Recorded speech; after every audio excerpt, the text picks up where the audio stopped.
کتنے بال ہیں تو اس کا اندازہ ہم نہیں لگا سکتے. تو اللہ اگر اس کے بدلے میں بڑی بڑی نیکیاں عطا فرما دے، اس کی رحمت سے کوئی بعید نہیں ہے، وہ عطا کر سکتا ہے.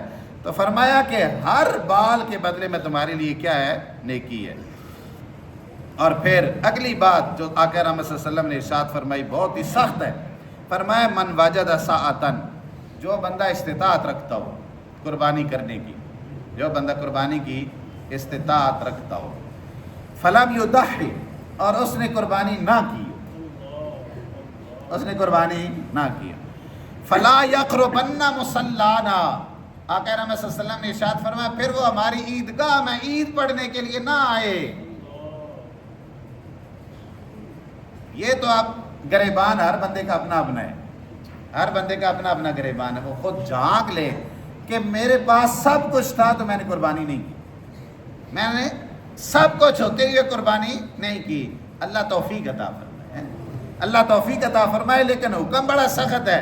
اگر کسی کے پاس سب کچھ ہے اور اس نے قربانی نہیں کی تو پھر آج نماز عید پڑھنے کا اسے کوئی فائدہ نہیں ہوگا.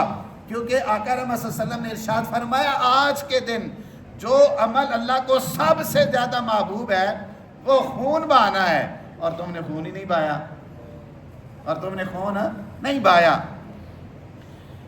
اور نبی کریم صلی اللہ علیہ وآلہ وسلم کی قربانی کے بارے میں بھی حکم ہے. حضرت انس رضی اللہ تعالیٰ عنہ روایت فرماتے ہیں ضحیٰ النبی صلی اللہ علیہ وسلم بکبشین املحین، آقا رحمت صلی اللہ علیہ وآلہ وسلم نے 2 مینڈوں کی قربانی فرمائی.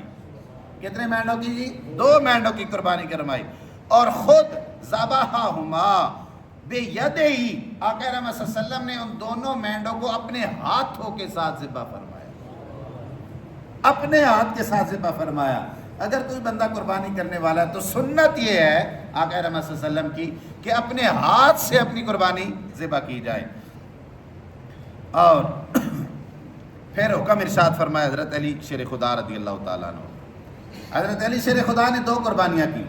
ان سے پوچھا گیا کہ آپ نے 2 کیوں کی ہیں؟ آپ نے فرمایا وَأَوْصَانِي النبی صلی اللہ علیہ وآلہ وسلم، کہ نبی پاک صلی اللہ علیہ وآلہ وسلم نے مجھے 2 قربانیاں کرنے کی وصیت فرمائی تھی کہ ایک میں قربانی اپنی طرف سے کروں اور ایک میں اپنے محبوب مکرم صلی اللہ علیہ وآلہ وسلم کی طرف سے کروں. تو ان کا یہ معمول مبارک تھا کہ آپ 2 قربانیاں کیا کرتے تھے. تو اکثر لوگ ہم سے پوچھتے ہیں سوال کہ ہم نے اپنے مرحوم باپ کی قربانی کرنی ہے، مرحوم ماں کی قربانی کرنی ہے، یا زندہ ہیں تو ان کی طرف سے کرنی ہے، تو ہمارے لیے کیا حکم ہے؟ ہم صرف ان کی طرف سے ایک قربانی کر دیں تو ہو جائے گی.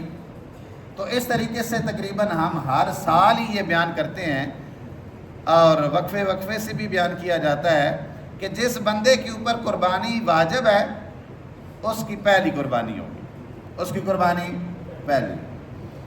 اس کے بعد اگر آپ نے کسی اور بندے کی قربانی کرنی ہے تو دوسری قربانی اس کی طرف سے، باپ کی طرف سے کرنی ہے، ماں کی طرف سے کرنی ہے.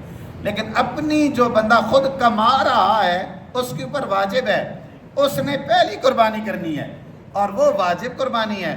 اور جو دوسری اس نے قربانی کرنی ہے وہ اس کے اوپر واجب نہیں ہے، وہ اس کی طرف سے نفل ہے، وہ اس کی طرف سے نفل ہے. اگر کرے گا تو اچھا ہے، نہ کرے گا تو اسے پوچھا نہیں جائے گا. لیکن کرنی ہے تو 2 قربانیاں کرنی پڑیں گی، پہلی تمہاری ہوگی اور دوسری اس بندے کی طرف سے ہوگی.